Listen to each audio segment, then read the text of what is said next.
Hey guys, welcome back to Agree to Disagree. And based on what we're about to talk about, I can tell you we're going to disagree a whole lot.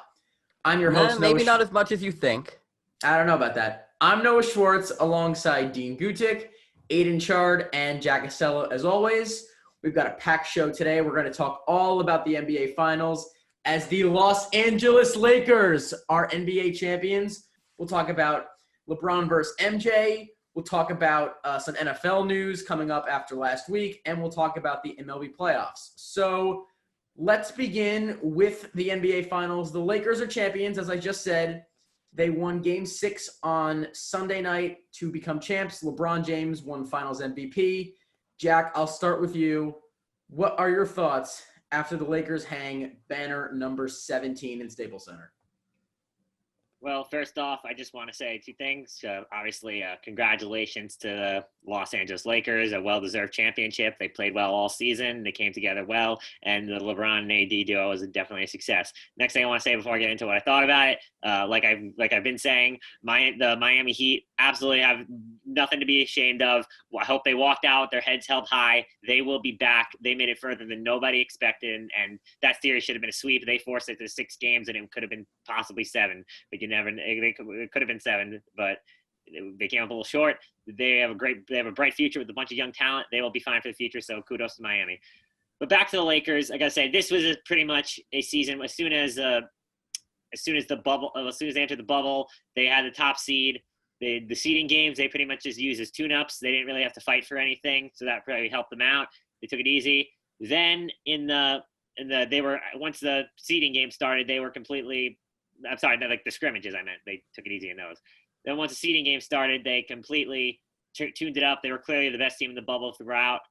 LeBron James definitely played. He played phenomenal in this entire playoff run. They were very dominant. It was the first round. It went 5. Second round, the first 3 rounds. It went 5 games through each, and then they won the finals in 6. They pretty much with the Bucks and Clippers eliminated. There really was nobody, honestly, in my opinion, who had the talent or capability of taking them down. So it was pretty much if they lost, it would have been considered an absolute failure at that point. But it wasn't. They got the job done, and LeBron's got another ring. And I firmly believe now LeBron, without a shadow of a doubt, I already thought this before, but if there was any doubt about it, he is now definitely the number 2 in terms of NBA greats.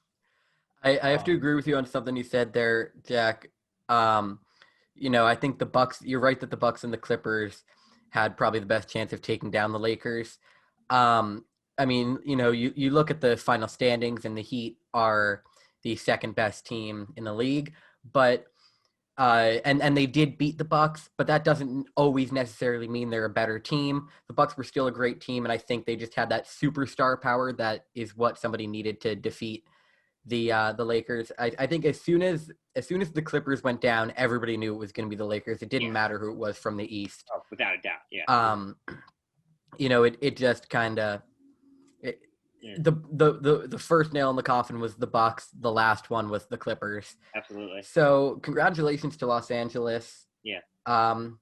Although it wasn't a perfect series for them. They did not look great in a couple of the games. But you can't fault them for that. Everybody has their down games. And Jack, exactly like you said, the Heat have nothing to be ashamed of right now. They played. How many people expected them to make it to the playoffs? Probably not a lot. 75-1 odds in the preseason. I know 0 people expected them to make it to the finals. Yeah, barely anybody expected them to make the playoffs, much less even get the 5 seed. And then making it from the 5 seed into the finals, that is incredible. They beat 2 teams that could have won the championship. And so the Heat played out of their minds. I think if they get a true superstar, like Jimmy Butler is great, but he's not like a superstar. They need a guy who can score 30 every night. They need a consistent score, like a guy who could drop 30. Exactly. No, so if they can get that, they'll be good. I gotta say, Miami. Sorry, no. Miami. If you're Miami, you have nothing to be ashamed of. Miami's is in the best position possible after making the finals. I believe they have enough cap space to go for another superstar, Yeah, have enough assets to. They can save up for Giannis. Miami has everything they can on the they have everything on the table to get another superstar. Miami, I'm going to be honest with you, I thought that they were going to be a 6th seed in the East before the year, and I didn't think they were going to make the finals, so I'll own up to that. But Miami beat the Celtics. I'm sorry, Aidan. They beat the Milwaukee Bucks, who, they were the favorites out of the East and one of the few contenders. Of course, they swept the Pacers. The Heat had a great year, but the Lakers were just too dominant, and Aidan said it best. Once the Bucks and Clippers were out, that was it. There was going to be no one to challenge the Lakers. No, so just as you guys all said, absolutely kudos to Miami, but this was about what the Lakers did. And that's really what this series boiled down to, because when you have the 2 best players on the floor, if they play up to standard, 9 times out of 10, if not 10 times out of 10, you're going to win that series. Absolutely. And that's exactly what we saw. LeBron James, and you guys all know, he was outstanding in this series. For a 35-year-old guy in year 17, coming off another long season of all these games he was involved in, coming off all these years of long playoff runs, 9 finals now in 10 years, and he goes out and scores 30, averages 30, 11, and 9 in the finals. And then his star teammate goes out and averages 25 in the finals. Like, they were just so great, and they really didn't have any answers for the 2 of them, because as much as Jimmy Butler played great and Tyler Hero had great moments and Duncan Robinson shot the lights out, they just couldn't stop these 2 dudes. And this is what's going to happen next year and going forward in this league. If people don't have answers for Anthony Davis and LeBron James, there's no telling how many championships these 2 might win together. They are really an all-time talented duo. They really are. They're a talented duo, but if I'm going to be honest, I don't respect the win as much as I would have respected a win from a team like Miami. I've always been the type of person. I don't like teams that just kind of buy their way to championships. Golden State. Well, wait. Miami brought in Jimmy Butler. That's the same thing. They brought in Jimmy Butler is not the same thing as LeBron James and Anthony Davis. But they still had to make roster upgrades and you have to upgrade. You have to upgrade your roster. But I always just respect a championship a lot more when it's a team of equal stars, or it's a team where one guy came in and they were the one to elevate it to the championship caliber. That kind of Miami. That's LeBron James. Except that team was awful before LeBron James got there. He got there. He strong-armed his way to manage the team to trade everybody for AD. And that's what got them to the championship. No. But Aidan just said he wants them to do well. Aidan's just said he wants a star that comes in to elevate everybody else around them and change them into a championship team, right? That's what you just said. Yeah. Didn't LeBron James just do that? No, he didn't, because he didn't elevate the team. He didn't elevate the team. LeBron changed the team first before AD even we saw it in 2018 how awful were those Lakers. They were not good. He didn't elevate them, so we traded away the entire team and brought in another. He was hurt the whole almost. If anything, AD made the Lakers stronger. AD made the Lakers more of a contender. They gained more star power from the AD trade. No, of course they did, but LeBron had to come in here, deal with an organization that didn't have a real coach. Luke Walton was awful. They had a totally inept front office. Rob Pelinka was on the hot seat. People thought he was going to be gone. Magic Johnson was in and out. They had all these young talented players that didn't fit, and he had to make sure everyone could combine together to form a championship roster. He had to be the one that had to talk to AD and get him under Clutch Sports' name and say, hey, why don't you come here? And then once he had AD, obviously he was the one that was very involved with Pelinka and AD to get Rondo back and sign JaVale and sign Dwight and bring Caruso and all these other players that played huge roles for them. I mean, how else do you get players like that to be your role players if you don't have a championship? I'm saying, I'm not saying the Lakers didn't deserve it, and I'm not trying to throw any hate on them and say they didn't deserve the championship. They did. They played phenomenally this season. But it's the same thing with the Yankees. The reason the Yankees have won 27 World Series isn't because they're a better team. It's because they have more money. They can pay millions of dollars to bring every superstar in the league to their team, And I know it's different in a sport with a salary cap where there are actual, punishments for paying too much money. But, and yes, there were solid improvements on the Lakers from before LeBron to now, and players who improved over the last 2 seasons. But it's just the fact that, LeBron has darted around so many times. I respected him when he went back to Cleveland, when he went back to a team that was not very good because it was his original team, the team that wanted him at first. I didn't respect the fact that he went to Los Angeles because he knew they were going to be able to get big guys. He knew they were going to be able to build a team around him that would give him another championship. Yeah, well, I get what Aidan's trying to say. What you're trying to say is like LeBron, he really didn't elevate. Like at first, I'm saying with the young talent, like Aidan's saying he would have liked like if LeBron came in and with the team he had with the young guys like Lonzo Ball and Brandon Ingram and all them. But that was never the goal. Like, okay, I understand that, but I'm saying what Aidan is saying. Aidan wanted him to come in and kind of do what Jimmy Butler did with Tyler Hero and Duncan Robinson and Bam Adebayo. He elevated them and made them better and turned them into a championship caliber team. LeBron had to trade all of them away. I'm not saying that's a wrong thing, but I'm saying that's what Aidan is saying, right? It's not to the level of like Kevin Durant to the Warriors. Like that's a complete that's to a whole other level. Going to the Lakers was never a snake move. I never liked that he went to the Lakers because I kind of thought it really wasn't the best basketball choice.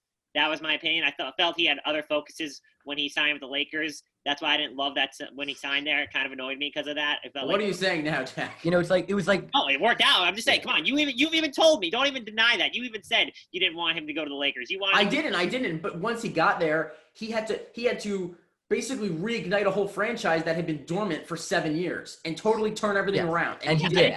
I didn't take that. Main person involved. He provided the spark, and Kobe. I will say Kobe's death, I think, provided a big spark to that team, a big motivator to that team. Like, we got to do it for Kobe now. Yes, absolutely. And that definitely helped them. I'm not saying they wouldn't have won without that, but just kind of having that reason to win makes it a whole lot. They played with a motive. Yeah, it was kind of funny. I liked in LeBron's. I mean, I know I'm just laughing. This is just my joke. I'm saying this because I want to see Noah's reaction.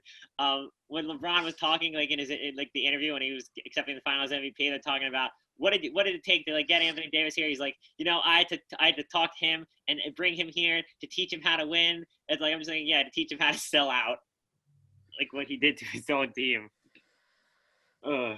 I'm not calling him a complete sellout. But AD's not a sellout. I'm joking. I actually think that, and by the way, you guys I don't know if you'll agree with this or not, but, and I know you mentioned Kevin Durant, Aidan, but you guys have seen this Laker team play now for about, 80, 90 games almost. And obviously they were the best team this season, but when you got Kevin Durant and Kyrie coming back, and you have Clay and Steph coming back, and there is going to be, I think, a different level of competition next year, just in terms of how many other championship contenders there are. They need to be in the market for possibly a huge upgrade at some of these spots because this is a veteran team, and some of their guys are declining, obviously. JaVale McGee didn't play much in the postseason. Danny Green struggled immensely. So if a guy becomes available and they can trade a Kyle Kuzma or a Talen Horton-Tucker, somebody young, to possibly get a Bradley Beal or a Jrue Holiday or a Buddy Hield, somebody like that, that's not a Kevin Durant move either because they're not far and away the most talented group because there are other teams that are just as good or similar to them. And I think that they need to be in the market to say, let's make an upgrade. We're a veteran team, get a little bit younger, get a little bit more dynamic for the next 2-3 years as we continue to make these championship type Yeah, runs. I definitely – Dean, you go. And it's not like, no disrespect to Lakers, but like you said, no, the competition is going to get brighter. More teams are going to be active in the market looking for their final pieces. You got a team that I like, of course, that's going to be looking for a big man and a point guard to help run the offense. You said with KD and Kyrie coming back, you got the Warriors, Steph and Clay, who will be shooting lights out next year. The competition is going to keep on growing from here on out. And probably even the Nuggets are going to be active in the market. You're going to have more teams that are going to be hungry next year. Even the Mavericks, a young team that's going to keep on growing. Yeah, and also it's kind of when you look at it this way, when you really look at this, pretty much you can honestly say every team in the West is capable of making the playoffs. Minnesota, the two worst teams were Minnesota and Golden State. Yeah, two teams that could be playoffs. And Minnesota is going to be interesting next year. Minnesota has the number one pick. They can add a superstar to go with D'Lo and Cat. That's going to be big. The Suns, if they can add one more piece, I think, like one more minor piece, I think they can get it. I think they can sneak into the playoff. Yeah, Portland will have a full healthy season. Memphis is definitely going to keep growing. The Pelicans. Yeah, and the Pelicans. It's definitely going to be interesting to see what happens in the West this offseason. But I'm really interested in seeing the East because outside of the Bucks, there isn't a team that really stands above the rest. You know, they're Brooklyn. Probably like five teams that are all on very equal playing fields right now with, you know, the Celtics, the Bucks, the Heat, the Raptors, and you could throw in the Sixers there. And you know, Brooklyn they've had their fair share of struggles. Brooklyn too. And Brooklyn. Yeah, exactly. You know, one team I am very interested in seeing, at least in the East, I think this year they could do big things. In my opinion, well, if some of the players can develop, they could have one of the best starting fives. I really do like the Atlanta Hawks roster. I agree. But they're not a contender. There's only 5 or 6 real contenders. They're not a contender, but they can make the playoffs. They can make also, but in the playoffs, they're not going to win. But they can definitely make some noise. Like I think they can give a second round. In the second round, they can give a team a scare. You know what I mean? Mm-hmm. That's what I'm saying. Like with Trae Young, John Collins, Clint Capella, if DeAndre Hunter can develop, if Cam Reddish can develop, they have another good center in Bruno Fernando. They got to add some veteran talent to that team this offseason. That should be the biggest priority. But I honestly think they can do it. Let's move on to our big topic of the day. And I know this is one that we love to talk about. That wasn't the big topic of the day? Well, this is a little bit bigger. Who is the greatest player to ever step foot on a basketball floor? You know we love the GOAT debate. We talk about it all the time. Yeah, time we have a text on the show, wherever we are. So, Jack, and I want to start with you on this. I know you're a Michael guy, but how close is this debate now?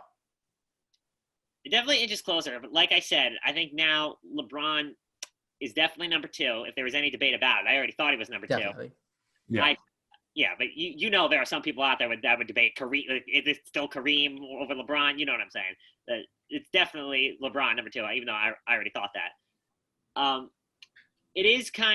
It is weird, but it definitely got a little closer. LeBron joins elite company with I think it was Magic, Wilt, and Michael as a 35-year-old to win Finals MVP. That definitely elevates. Like Noah says, he has all the records, he has all the numbers, but just in terms of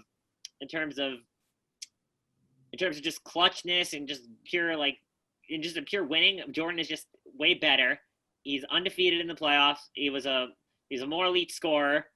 Like I said, he was more clutch. And also, I just look at kind of the path that Michael Jordan had to the finals. Like this year, I mean, I know he said it. I'm not going to take anything away from the Lakers championship win, but you have to admit this was a very, very easy path. They never really faced a true team that can beat them. What about Houston, though? Everybody liked Houston. I loved Houston. I never loved Houston. I'm honestly going to say this. I always thought they were pretenders. When they got Russell Westbrook, it was a sexy move. It was a sexy signing. But when you really looked at it, he wasn't a good fit for them. Their team's all about shooting, and he can't do that. So I kind of thought that was a mistake bringing him in. And once they traded Capella, you can just see they had no shot. They were completely falling. They would have probably been the 7th seed if the season didn't get shut down. That's just my opinion. I know they have a talent, but, I mean, they didn't have anybody that can guard. Let's get back to this GOAT chat. All right. Yeah. Anyway, sorry. Yeah. GOAT chat. Pun intended there. I didn't think this season they really had a true challenge as they were getting there. So like this was kind of the easy path for LeBron. This was like a kind of a given for a championship. And also the other thing I've said this before. Nobody got rings at Michael Jordan's expense. I feel like everybody's gotten rings off LeBron James. So you think of all the legends he's played against. A lot of them have. The only really legends, the 2 legends, in my opinion, that honestly haven't gotten rings against him in his time are Russell Westbrook and James Harden when on OKC and this year in Houston.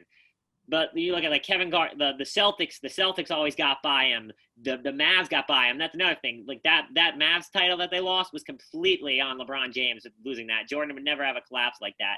And so pretty much Jordan never let anybody beat him for a ring, kind of. And the last thing I'm going to say is when you look at all what? Even the Spurs too against LeBron. Yeah, Spurs. Spurs twice. I know Dean and I were talking about this. The Ray Allen bailout shot. I'm sure Noah has something to say about that. But anyway. I actually don't. But anyway, the last thing I'm going to say to favor Jordan. When you look at the talent, if you had to put Michael Jordan and LeBron James, make a 5-on-5 using they could make rosters of all the teammates they've had. LeBron's team would be far better. The amount of Hall of Fame talent. Oh no, it would not. Oh no, they'd be pretty equal. But I mean, you got I'm sorry. When you look at this, I'm gonna name the starting lineups for both teams. Michael Jordan's side is probably Ron Harper himself, Scotty, Rodman, and Bill Cartwright. And what about Dennis or Horace Grant? Dennis is Rodman. Oh, sorry. I didn't hear you say Rodman. Okay. All right. Anyway, so I'm just saying, LeBron's team, you got Kyrie, you got Dwayne Wade, you have LeBron, you could have Chris Bosh or Kevin Love, and then you have Anthony Davis. All those guys, that's like 6 Hall of Famers. And also he's played with Ray Allen, another Hall of Famer. Noah, I've heard you say plenty of times that you think Rondo is a surefire Hall of Famer. And so is Dwight Howard. Yeah, exactly. Another guy. So, I mean, Michael Jordan's only truly played with 2 Hall of Famers in Rodman and Pippen. I think LeBron has played with tons of more Hall of Fame talent. The other thing, and he's come up, and he has way less rings in a longer amount of time. I don't want to talk too much, Noah. Yeah, I will say, I'm sorry. I will say here that I still believe Jordan is the greatest of all time, but I am willing to remain open to hearing about LeBron. I am not going to completely shut it off anymore. But I still believe it's Jordan, and for the sole reason of, to me, in basketball, because basketball is much more of an individual sport than any other major sport. Yeah. Major team sport. You know, basketball greatness and championships are basically the same. You know, just because a single basketball player can carry a team to a championship on their back, it can happen. It's harder in these days, but it still can happen. And 6-0 is better than what? 4-7? 4-6. You know, Jack said it perfectly. Nobody could beat Michael Jordan. Michael Jordan was unbeatable. The only time the Bulls didn't make the only time they didn't win a championship was when Michael Jordan didn't play. Or the Pistons. Yeah. So, you know, it's just he won 6 in a row, essentially. I mean, he had that break in the middle, but he didn't play, so it doesn't count. 6 in a row. What about 95? He played. Didn't they win? No. Oh no, they won. They came back after a year and a half. He came back. He came back halfway through the season. Yeah, and they still made it to the second round. Yeah. Not to mention, and this is from The Last Dance, I think one of the players said it, Michael Jordan, unlike LeBron, has this drive that's insane, that is unstoppable. And when he went against the Detroit, the bad boy Pistons, he was mentally tough. And he had the drive that no one could compete with, that no one can stop. So I agree with pretty much with Aidan and Jack, but I also think Except Jordan he lost to them 3 times. What? Except he lost to them 3 times.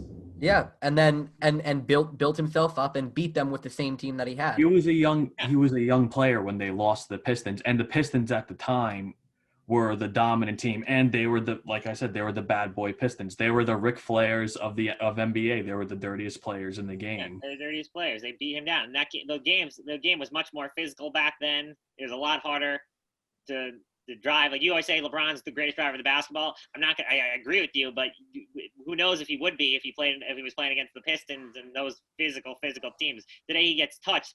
This was one of the most. He gets touched. Like I was watching one of the finals games with my dad.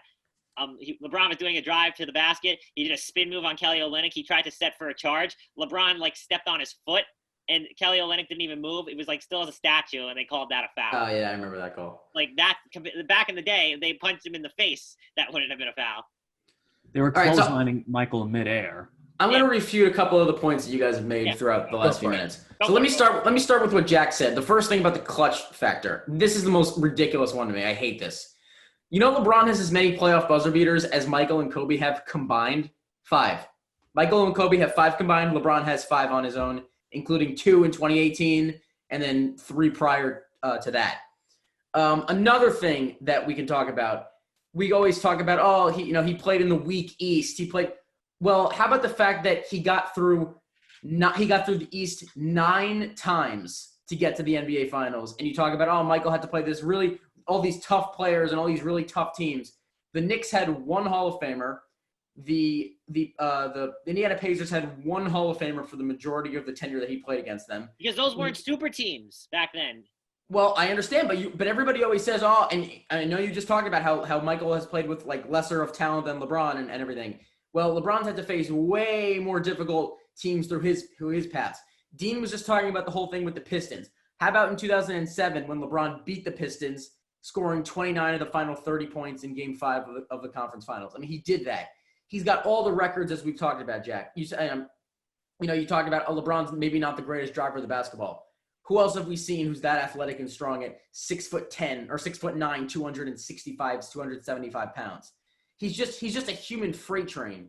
And you also said that all these other superstars in Michael's era didn't win championships. Well, Hakeem won a championship. Clyde Because Drexler Mike won a wasn't there. championship. Michael wasn't even there. They won in 95. That's not even true. He played in 95. When Michael was half there. After a layoff. Well, okay, isn't that part of his legacy that he wasn't there? I mean, he was there for that night at the end of the 95 season, and they still won it in that 94 and 95 year when he was actually back. The Pistons won 2 championships. I mean, there were other people that won titles in that time. And he didn't have to face the level of competition. You talked about, Jack, how this Miami team was just so terrible. Well, what about some of Michael's finals opponents? I mean, the Jazz were pretty good, but are you going to tell me that the Gary Payton, Sean Kemp Supersonic team was just some legendary all-time great team? No, it wasn't. Like that, Michael had breaks too. LeBron. This was the first time in LeBron's career that he's had these breaks that got him to the championship, and he was able to win it in easier fashion than he had previously. Because in 2015 he had no star teammates available. In 2007 he had no star teammates that existed.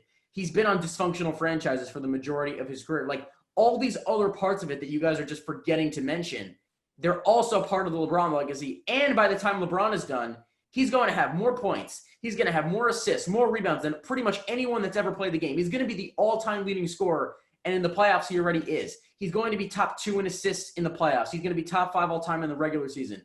Rebounds, he's right near there. Blocks, he's going to be near there, by the time he's finished. So all these different things, all NBA teams, all defensive teams, he's been on 6 of those. 16 all-NBA teams, 16 all-star appearances. He's done it all, and nobody's had a prime that's gone this long. Nobody's been able to accumulate the numbers that he's been able to put up 16 years in a row of 25 points a game. He's the best passer in the league. All the things that he's accomplished, Jordan did a lot in a shorter span, but LeBron's done more in a longer span. And he's 4-6 in the finals. He's been to 10 rather than just 6.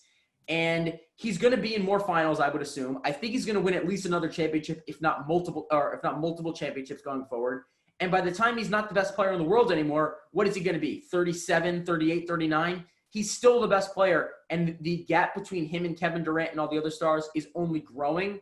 And so this is no longer a conversation. He is better than Michael Jordan, and he will only begin to grow on that legacy as he goes forward, winning more championships and accumulating just more numbers and more records. That's what he's going to do. If he can win 2 more championships against the competition that is going to be the next few seasons, I will concede to you.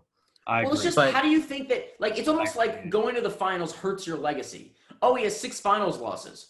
Well, at least he didn't lose earlier than, lose 3 times in the first round like Michael Jordan did, or lose to the Pistons 3 times prior to the finals. LeBron hasn't lost a playoff series in his own conference since 2010. That's insane. I'm going to argue something with you, though. I think he lost twice in the first round. LeBron never lost in the first round. You can look it up. But LeBron missed the playoffs those first 2 seasons. Well, Michael made it on a sub 500 record. So what do we he was count out that? the whole year, and when he came back, he dragged them into the playoffs. That shouldn't matter. I mean, LeBron's never been hurt. That's another part I didn't mention, the durability. He's never been hurt outside of 2 months or so stretch in his career. He's never had a major injury. The second season, he missed probably half of it. I think he played like 20 games that year, around 20 games. Whatever the number is. That was his only major injury for his career. So there are a lot of things that, we give Jordan credit, I think, for things that he doesn't necessarily do, or things that LeBron has also done, like the whole clutch factor, like the Mamba mentality, whatever you want to describe that as. LeBron's done all those things. He's had the buzzer beaters. He's had the historical moments. He's had the huge shots. He just doesn't get shown on SportsCenter in the way that Michael's, pumping his fist and making the shot over Byron Russell. It doesn't get shown in that same way for whatever reason, because we all want to hold on to this mythical figure that is Michael Jordan. But LeBron's done all those things. They just don't get recognized in the same manner. They just don't. He wants his damn respect too. All right, let's move on. All right, yeah, let's do that. There'll never be a true answer to that. We can argue all we want. No, we'll never come up with a solution. True. All right, let's go on to the NFL. Sorry, I got a little heated there. You know I do. Good. It's good. Let's start with the biggest game, I think, of the Sunday slate. Cowboys-Giants. Awful injury, Dak Prescott. Let's have Aidan, who's wearing the Eagles jersey, so I guess that's a little related. Let's have you start with what your thoughts are on that Dak injury and that game. I want to start by saying to everybody watching, don't worry, I'm not an Eagles fan. I just wanted a new jersey, and I stole one from my brother. Anyways. Woo! So what a game. First of all, I think this shows I'll get to Dak in a minute, but this shows the holes in the Cowboys defense more than anything. This was the worst offense in the league by every metric. The Giants suck. They don't have a pass game. They don't have a run game. Their O-line is abysmal, and they still put up 34 points and almost won against the Cowboys. That being said, this also shows how important a backup quarterback is in football. Without Andy Dalton, the Cowboys don't win this game. So I want to talk about Dak a little bit. Obviously, it was a terrible injury. I've heard that the surgery was successful, so that's good to hear. I hope he comes back soon. I don't think he's going to come back for this season. No shot. But once he's out, maybe if they make the Super Bowl. I feel awful for Dak Prescott playing on the franchise tag. This was his season. He was balling out to start the season. This was his year to prove to everybody that he was worth the contract that he was asking for. He probably wasn't going to be getting that $40 million a year contract, but he was going to be getting a big contract at the end of this season. And there's a chance that he could not even get one at the end of this year. This is Shannon Sharp said it best. This is why I hate the franchise tag. Yeah, I always say a man that I thought was having a brilliant year, though we criticize and we bash him, that he's a warrior. He's always tried to come back in games, try to get the Cowboys back in it. This is a man that was having a prove-it year and on a franchise tag. But now that he's injured, he's not going to be able to prove it anymore, and he might not even get a contract. The question is now, of course, you've seen the Alex Smith injury. You've seen the Derek Carr injury. Joe Theismann tweeted about the Dak injury. Where does Dak go from here? Does Dak come back the same player as he was before? Because injuries like this are really tough to come back from. And I think it'll be very interesting to see how Dak Prescott comes back after injury. Yeah, definitely. It's going to be interesting. I just want to say Dak, I've always praised Dak. I've always liked Dak. I've always been on the positive side. I don't think he gets enough credit for what he does. I know, like Noah always says, he plays probably the most criticized. He's probably the most criticized, one of the most criticized. He plays one of the most criticized positions in all sports, being the quarterback of the Dallas Cowboys. That is a hard thing to do, and he takes all the heat, and he takes everything that comes with it. He never complains. I don't blame him for wanting his money. You got to do what you have to do. You got to put food on the table for your family. So I always respected him for. Well, and I'm never going to take anything away from a guy who wants to go out and prove that he's worth something. So I always respected him for that. It's just such a shame that this happened. Like Aidan said, he was having a phenomenal season. Last year, he also had a great season. I think close to 5,000 yards, 30 touchdowns, only 11 interceptions. He was off to another great start. I think before he got injured, before going into that game against the Giants, I think he was ahead of Kurt Warner's pace in 2000 or 2001 in terms of yardage. So I think he was going to go for over 6,000 on this pace. Yeah, he was on pace for some crazy It's never thing. been done. Yeah, but this is just such a shame.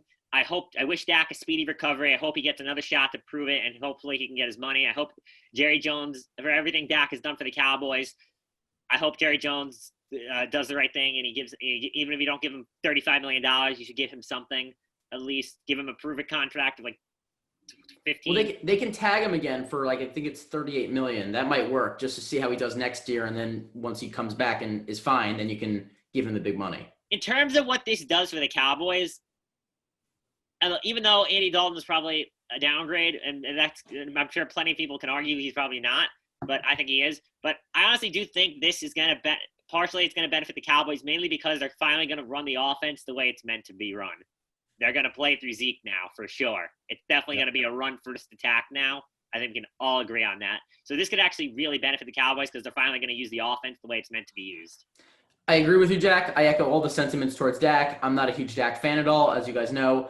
But at the end of the day, he should have signed the contract last offseason, so he should be already rich. He'll get it eventually. Put $30 million in front of me. I'll take it right now.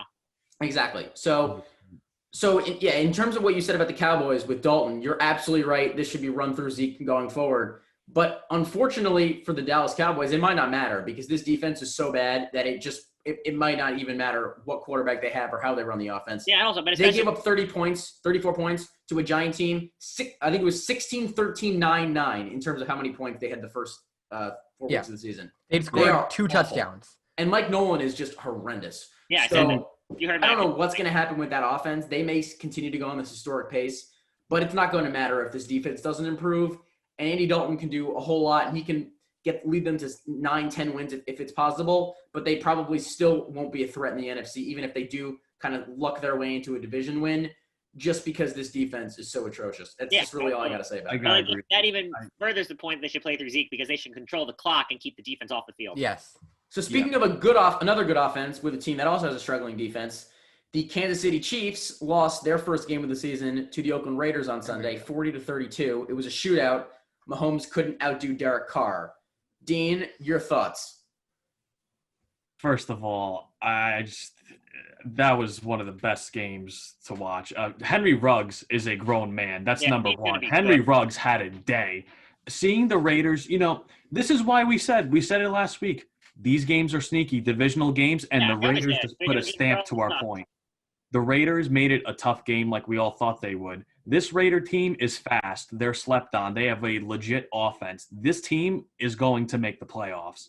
This team is a very solid team. Of course they are. Division. They're definitely going to snag a wild card. The Las Vegas Raiders won a shootout over Mahomes, which is surprising to say. And that defense did well. They held them.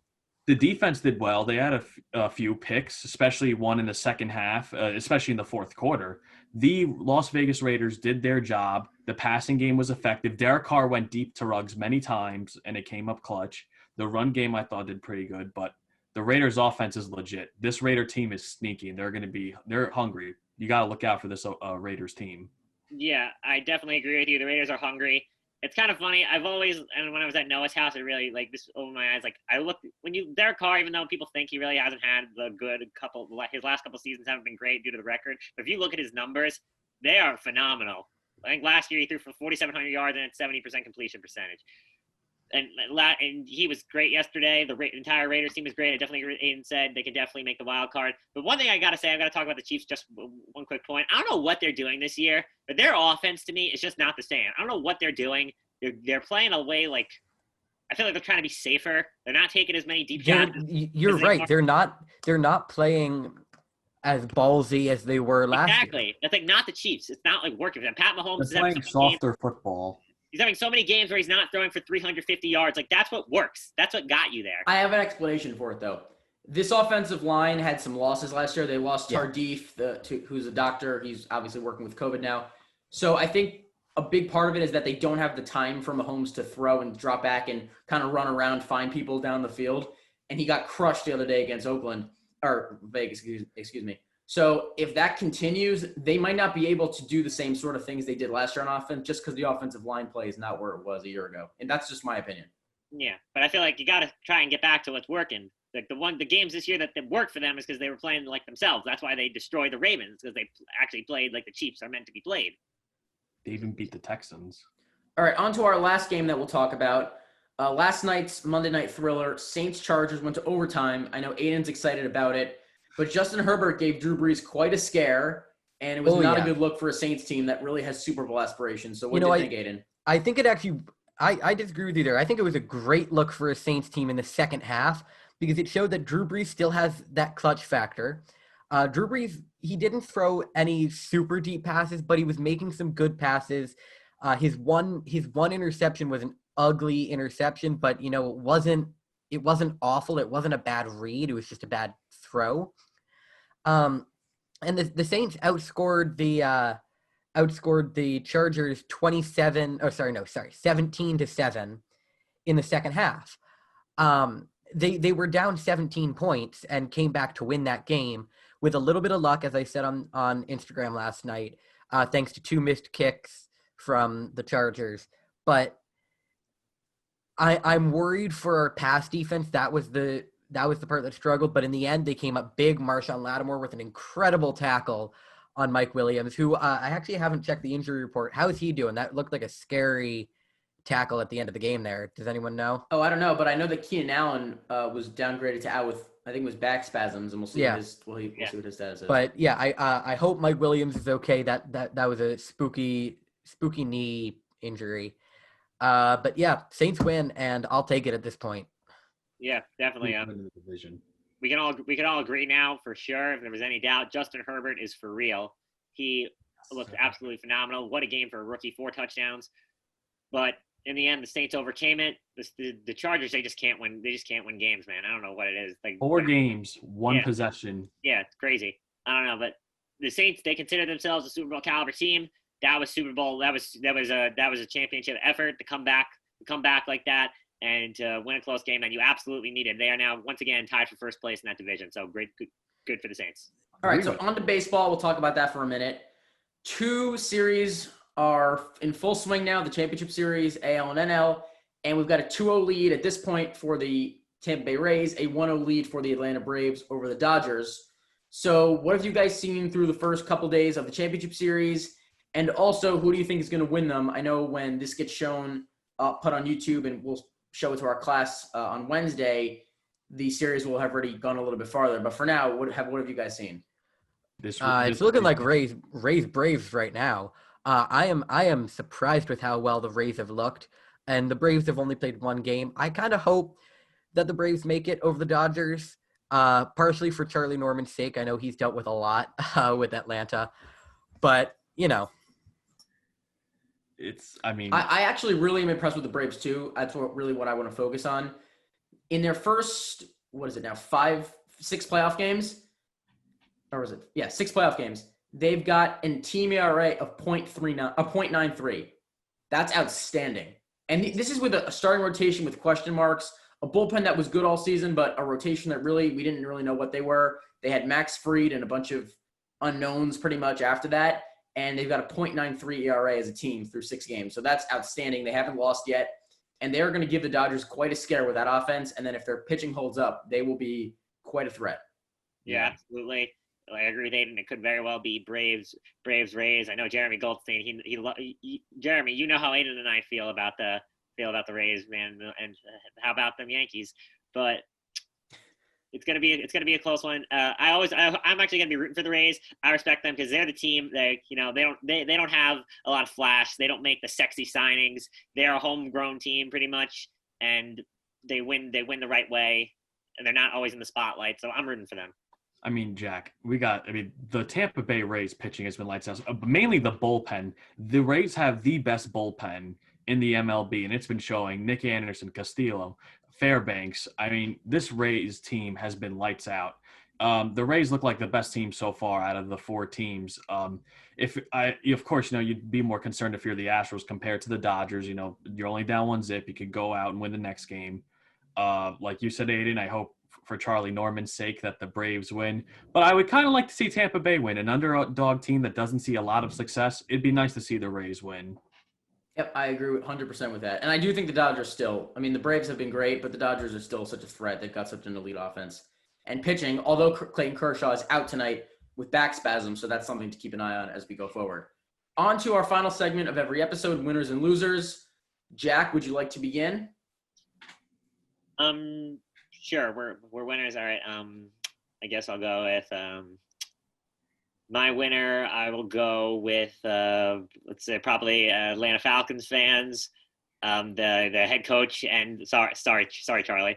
The head coach Dan Quinn and the GM are finally fired, and the Falcons will probably rebuild going forward. It's going to be interesting what they decide. I saw a recent report that Arthur Blank said Matt Ryan's job for next year is not 100% secured. So. And also, he said it's not his decision, which is pretty interesting. I figured as an owner, he kind of wants some input on that, but I guess he's going to leave it up to the new GM. My Go ahead, winners. Yeah. My winner is golf.